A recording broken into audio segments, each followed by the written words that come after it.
Você certamente já ouviu falar do caso de Jeffrey Epstein, um bilionário misterioso com mansões, tinha até uma ilha no Caribe envolvida por gente bastante poderosa e um caso aí grave de abuso sexual de menores.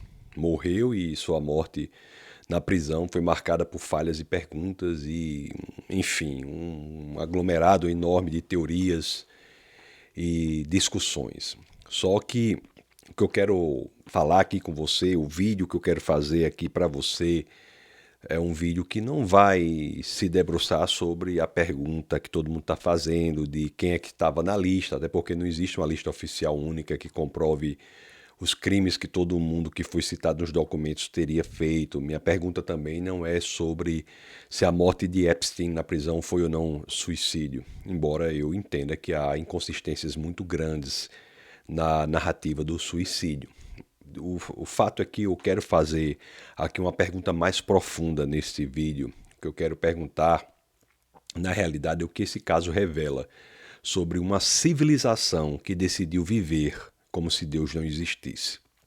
E mais especificamente, nós devemos nos perguntar o que um cristão precisa enxergar aqui, sem fofoca, sem paranoia, sem ingenuidade. O que é que nós temos de enxergar? Porque se você é cristão e conservador, e eu devo lhe dizer que este caso não deve ser combustível de curiosidade mórbida, esse caso deve ser, na realidade, um grande alerta. Por isso que a minha proposta é que nós olhemos para o caso Epstein como uma espécie de parábola da Babilônia moderna, um retrato de poder, luxúria, dinheiro, injustiça, um retrato de instituições que, quando perdem o temor a Deus, começam a tratar o ser humano como algo absolutamente descartável. O quadro, de fato, é horrível. Sempre que nós nos aprofundamos no que aconteceu, nós ficamos boquiabertos, estupefatos com a triste realidade. Mas vamos pensar biblicamente.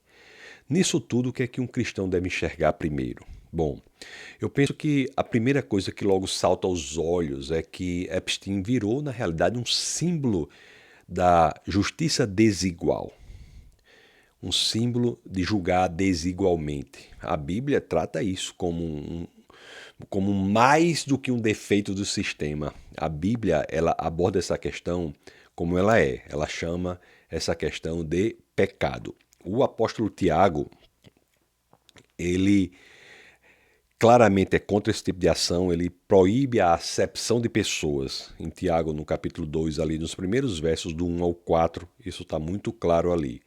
E quando a gente olha, no caso específico de Epstein, para o acordo que foi feito pela acusação com ele lá em 2008, nós temos essa sensação de que o sistema se curvou para proteger alguém e deixou, na realidade, as vítimas para trás.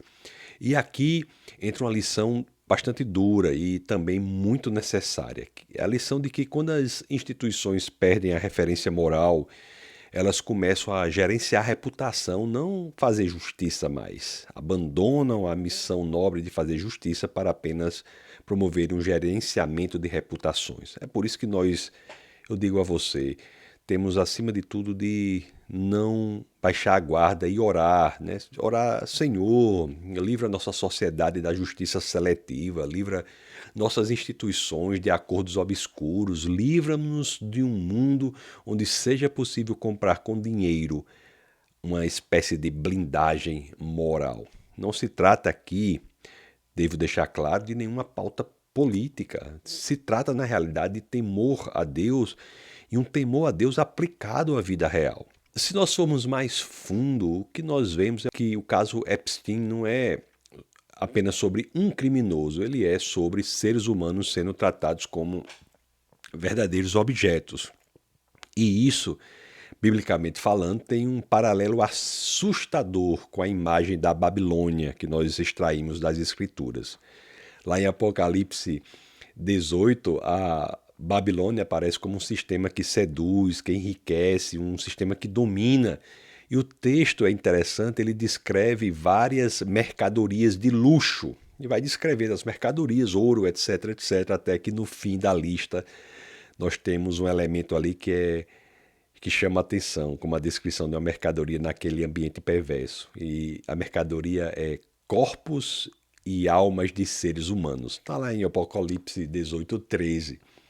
Então, eu queria que você entendesse bem, que eu não estou dizendo aqui que Epstein é exatamente um cumprimento profético direto de Apocalipse 18, mas é, na realidade, um reflexo do que vai acontecer e é previsto em Apocalipse. Eu estou dizendo, na realidade, que o padrão moral que há naquela Babilônia descrita em Apocalipse é o mesmo que nós vemos nesse caso de Epstein. Quando uma cultura se organiza para adorar riqueza e prazer, ela inevitavelmente começa a comercializar pessoas.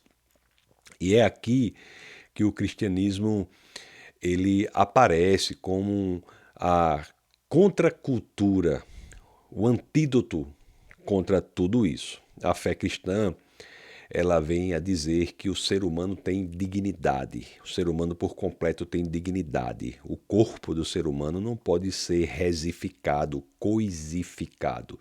O corpo do ser humano e o ser humano não é mercadoria, não é coisa, na mesma acepção que os objetos são. O ser humano é criação de Deus. O apóstolo Paulo, lá na 1 Coríntios, no capítulo 6, nos versos 19 e 20, ele fala do corpo como algo que pertence a Deus e que deve, na realidade, ser honrado. O caso Epstein traz mais, portanto, do que um pecado meramente individual. Ele é o reflexo da Babilônia, um sistema inteiro que normaliza o pecado e o transforma em economia, em rede, em influência. Ao cristão, que ele não seja ingênuo. Tem uma amiga querida que diz que ingenuidade pode até ser visto como qualidade em criança, mas em adulto é defeito. Nós temos que saber que existe maldade real em estruturas de poder e a Bíblia reconhece que há conflito não só de índole psicológica ou mesmo política nesses ambientes, mas há conflitos essencialmente espirituais. E o reflexo disso são os desejos desordenados, a ostentação, o orgulho, o dinheiro não mais visto como algo bom, mas como um ídolo a ser adorado. Tudo isso é, na realidade, a anatomia da idolatria moderna. E nós temos que quebrar esta idolatria, nós temos que colocar Deus de volta ao centro. E para que nós tenhamos coragem de proclamar ao mundo coisas essenciais que foram perdidas, como, por exemplo, a de que o corpo não é mercadoria, como o apóstolo Paulo bem o fez lá na sua primeira epístola aos Coríntios, no capítulo 6, nos versos 19 e seguintes, 19 e 20. Nós temos que proclamar claramente isso. Nós temos que proclamar ao mundo que casamento é honra, não é simplesmente uma instituição servível de ser piada, pilhéria.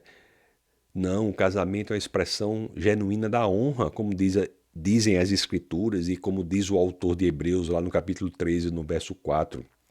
Nós temos que deixar claro para o mundo que as crianças devem ser protegidas com seriedade máxima, conforme nos diz o apóstolo Mateus, no capítulo 18, no verso 6 do seu evangelho.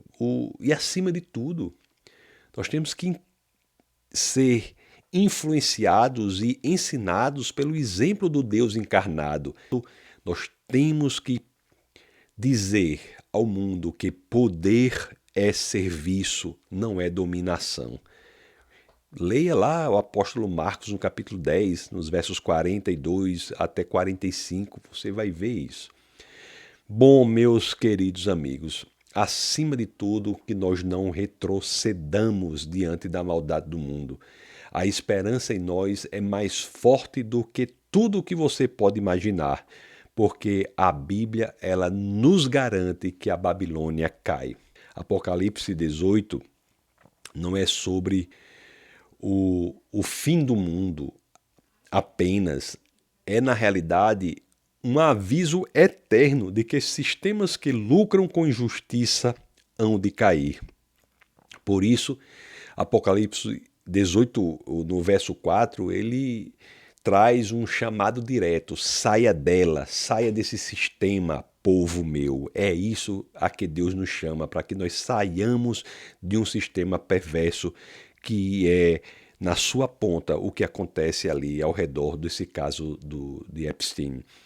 Não podemos normalizar o que destrói inocentes, não podemos participar do espírito da Babilônia, porque Deus ele não é enganado. De Deus não se zomba, como diz o apóstolo Paulo em Gálatas, no capítulo 6, no verso 7. Então, meus queridos, a pergunta que nos importa na realidade, diante de tudo isso, é a seguinte: que tipo de cristão eu vou ser contra essa Babilônia? Cristo, ele nos orienta a que comecemos pelo autoexame. Isso está lá em Mateus, no capítulo 7, os versos 3 e 5. E ele nos orienta para que nós caminhemos na verdade, e não apenas dela, mas na verdade que liberta, conforme nos diz o evangelista João no capítulo 8, no verso 32. O caso Epstein é um retrato daquilo contra o que nós devemos lutar. Deus conta com cada um de nós, sabe, meus queridos? E minhas orações é que Deus abençoe a sua vida e lhe dê coragem para que você possa se engajar na batalha pelo que é justo perante o Senhor. Vamos fazer a vontade de Deus aqui na terra, e a vontade de Deus aqui na terra é contrária a esta maldade que nós vemos no mundo. Então, que Deus abençoe você poderosamente e fique na paz do Senhor.